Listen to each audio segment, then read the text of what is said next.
Open any standard history textbook, and you will find a very specific origin story for human engineering. We are taught that the leap into complex mechanics and automation began in Europe during the Renaissance, driven by the sketches of Leonardo da Vinci.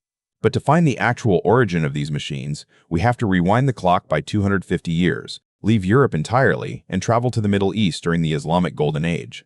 Meet Al-Jazari.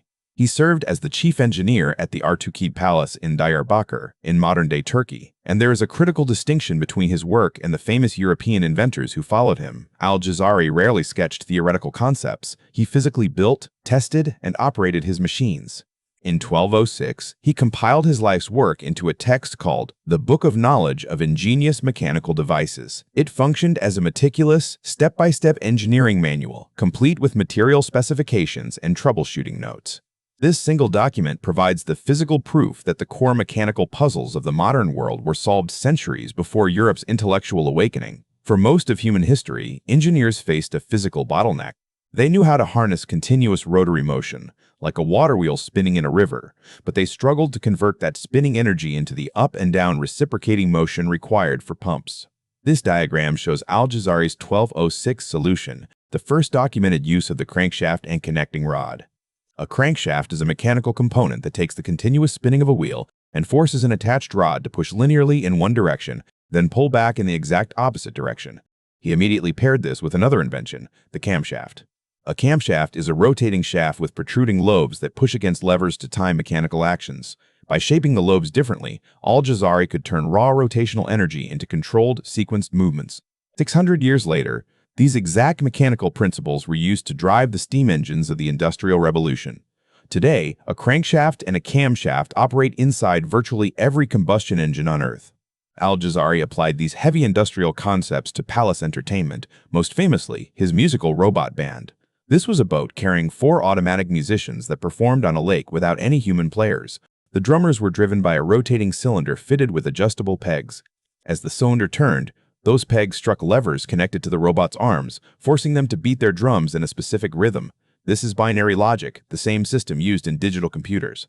Binary logic is a system where a process is controlled by 2 states, like on and off or 1 and 0. Here, if a peg is present, it triggers an action. If the slot is empty, it triggers nothing. Because the pegs were removable, the operator could move them into different slots on the cylinder to change the song. This separated the machine's physical structure from its instructions, allowing the same device to produce different outputs based on the configuration of its pegs. He applied this logic to his most complex creation, the elephant clock. Standing 10 feet tall, it functioned as an automated timekeeper that recalculated its own output based on external mechanical settings. The clock used a precisely calibrated float sinking inside a water tank to act as a clock signal. A clock signal is a steady, periodic signal used to synchronize the actions of a system. This signal triggered a chain reaction of automated figures that tracked the varying lengths of seasonal days. By encoding sequences into the physical configuration of his machines, Al-Jazari demonstrated that mechanical systems could be driven by predetermined instructions, a logic that predates the formalization of modern control systems by centuries. If a single engineer successfully built the physical foundations of robotics in the year 1206, we have to ask why his name is largely absent from Western history books. The answer lies in a collapse of institutional memory. In 1258, the Mongol invasion devastated Baghdad, destroying the libraries of the Islamic Golden Age. The institutions that supported scientific documentation were fragmented. Contrast this with Europe's later technological trajectory. The invention of the printing press allowed Western scientific ideas to replicate and spread at a scale that hand-copied manuscripts could never match. Al-Jazari's ideas survived through a few isolated hand-copied manuscripts that slowly migrated through Mediterranean trade routes.